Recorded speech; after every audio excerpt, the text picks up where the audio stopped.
Okay, but that's public domain. Okay. Okay, but the point is that so the $8 trillion is vastly more than what it would take to end poverty and environmental destruction. Yeah, and the other thing is, if you look at the statistics, you realize that 90% of the world's savings was being sucked out of the system by the U.S. military-industrial complex. How do you prove that? Well, again, this is all, I mean, I was a financial journalist for 25 years. This is all public record stuff, you know. I mean... So just 90% of the U.S. budget is going to the military. Here's an easy way to check. Just look at the U.S. external trade deficit and compare it to the U.S. military budget, and you'll find an amazing similarity over the years. And that's for a simple reason that the military does not produce tradable goods. They were a parasitic entity on the world economy. So what I said was simply, look, you know, why don't you just stop paying for this military? I told the Asians, and instead ask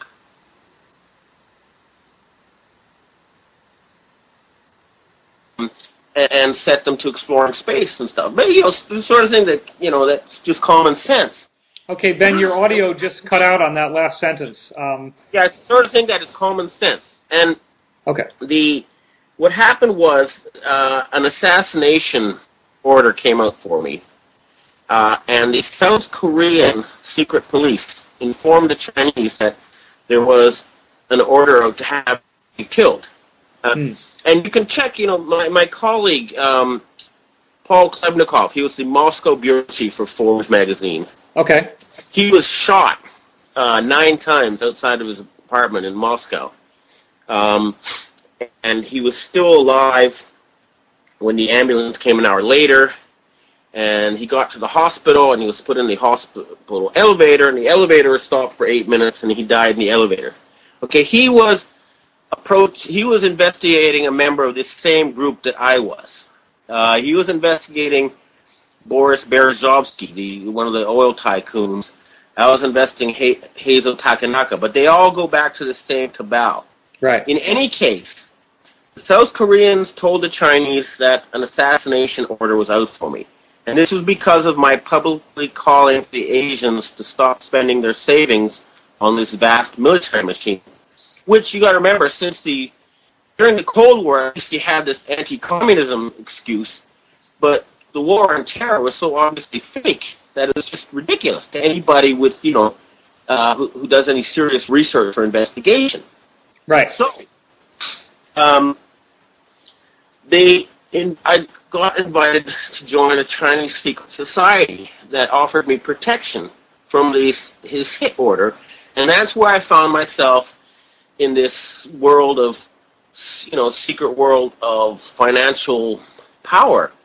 And the group that offered me protection was the group that was behind the non-aligned nations, you know, I think, and it crosses borders. If you think in terms of countries, you don't understand how these people work, because they have big factions in China, in the U.S., and Europe, both against and for them. So it crosses borders. And if you think in terms of nation-states, you won't understand how these groups work. But in any case, a financial battle started, and there were many, many public salvos. In 2006, the Chinese wanted to use their dollars to do something other than buy treasuries. They tried to buy the oil company Unical. Congress passed a law saying they could not.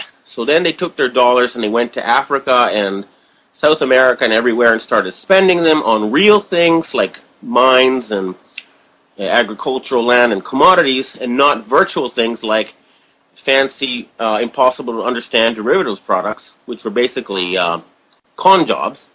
Ponzi schemes, yeah. Yeah, and so the other group, they tried to retaliate by jacking up food and oil prices. Remember, there were hunger riots in 33 countries at one point. Yeah. And it was an economist at the World Bank who pointed out that the reason there were people were going hungry was that they were paying farmers to grow oil instead of food. And that put an end to that. So then there was a counterattack, and they were told that we would no longer accept dollars printed within the United States. And that's what you know of as the Lehman crisis.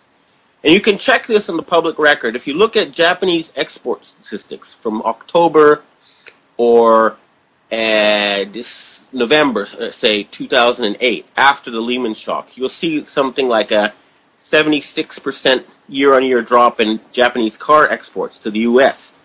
This was the Japanese and other people saying you can no longer use paper to buy stuff from the rest of the world. You have to trade with real things. Of course, your public was not let in on this. Well, that's where I think people's brain is going to get busted. As what you just said is, nobody publicly knows that this Lehman shock had anything to do with I know. with so Asia. The way to check it is to look at the export-import statistics after the Lehman shock. And the other way to check it is to look at the Baltic Dry Index. That's the price of shipping.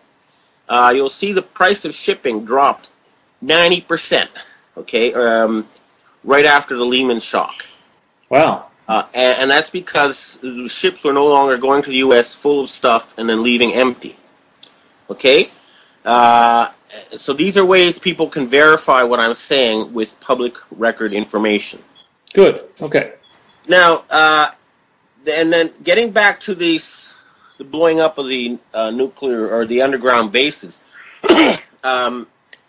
this group was being cut off more and more at the high level, and they were running out of money. They've been trying to extort money from various countries. They killed the youth group of the ruling party in Norway. That was this Norway attacks, because they were trying to extort the $1.5 trillion oil fund the Norwegian government controls. They were saying, hey, we'll kill you if you don't hand over your money. Basically desperately trying to find cash. Yeah, they invaded Libya to take over their oil fields because the Libyans were told them, hey, we're not going to give you oil for your paper anymore. And in the case of Japan, again, I have sources who are actually drug smugglers who have been selling drugs in Japan for 70 years. These are CIA types. This is the CIA drug smuggling division. Okay, and they told me that a nuclear bomb had been brought in with their latest shipment of drugs. This was a 70-kilo shipment of adulterated Thai marijuana that was brought in through Okinawa, and they found a nuclear bomb mixed in with it. And of course, these guys, smuggling drugs is one thing, smuggling nuclear weapons is another. And they told the police, and they told me, and I made it public, and they followed the bomb as far as the North Korean Citizens Association headquarters in Tokyo. And I have independent confirmation from Mr. Paul Lane of Pentagon Military Intelligence.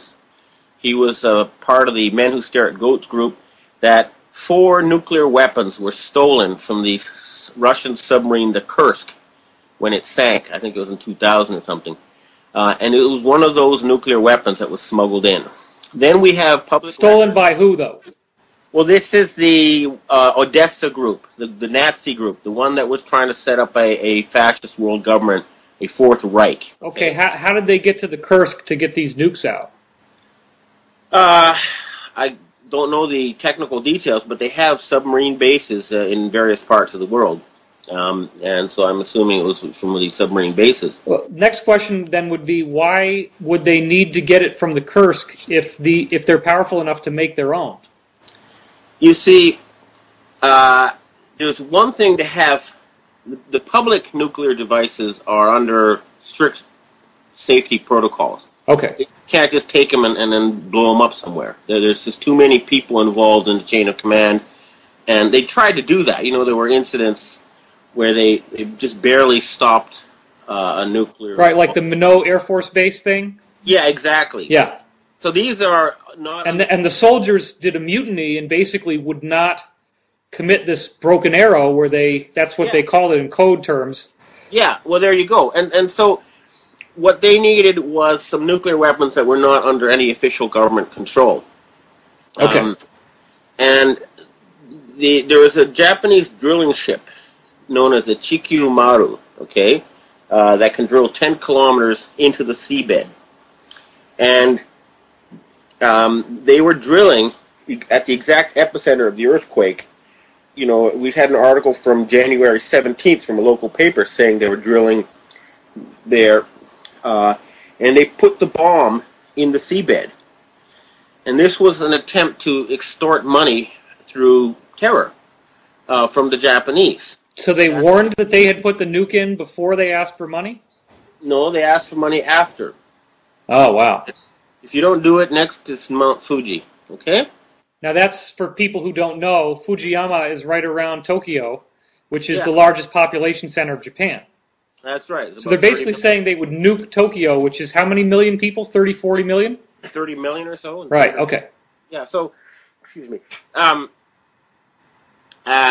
You know, the Japanese Prime Minister Kan originally just sort of was so cowardly, he kind of said, oh yeah, all right, we'll sign over money. And he handed over something like 2 trillion yen. It's what, $20 billion, I think. Anyway, and they gave him a big bribe. But the evidence that this was not a natural disaster began piling up. And the result has been a battle here in Japan to remove these people from control. Some people might not realize that there's any evidence that it was not a natural disaster. Could you just briefly touch on a couple points that you think are the most significant? Well, if you look at the seismic chart, you'll see a sudden explosion. It's not like a natural earthquake where you have pre-shocks. It's just suddenly huge, and then it started fading down. The same with the underground bases. If you look at a seismic chart, it'll look like a big line all of a sudden appearing, and then smaller lines afterwards. There's no build-up as you'd find in a natural earthquake. And the other thing is that, I mean, there's plenty of evidence. There was the governor of Fukushima province told me that they overruled him and put plutonium in reactor number 3 1 month before this tsunami incident. Only a month before? Yeah, and then we had, there was a company called Higashi Nippon House that makes cheap housing in northeastern Japan, and their stock price was shooting up in the month before the attack. And you got to remember, Japan's got an aging and shrinking population. It doesn't make sense for a cheap housing company's stock price to go shooting up like that unless there was something in the works. And the other is that a group of us had recorded a conversation between Kurt Campbell, who's your deputy foreign minister in Asia, and Japanese power broker Ichiro Ozawa on March 9th, 2011. And in this conversation, Campbell asked Ozawa not to split the ruling party and force the creation of a new government. And they said that they would give him the rights to zeolite in Fukushima province. Now, zeolite is used to clean up radioactive waste. And this conversation was recorded on March 9th, 2 days before the tsunami attack. The other point is that a man by the name of Takamasa Kawase from Japanese military intelligence subsequently told me that Israeli Prime Minister Benjamin Netanyahu, after the attack, phoned Japanese Prime Minister Naoto Kan and said that they would cause other nuclear disasters around Japan if they did not start handing over the money. The chief Mossad agent in Japan, by the way, now is a guy called Michael Green. He's a nasty piece of work, and we're going to remove him from this country soon. But in any case... one question, though. Yeah, before okay, go ahead. Sorry.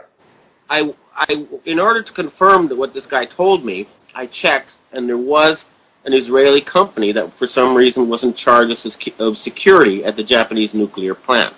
Okay? Oh, my gosh. So I was able to confirm that through other sources, okay? And this is publicly available information. Who was in charge of security at Fukushima, okay? It was an Israeli company.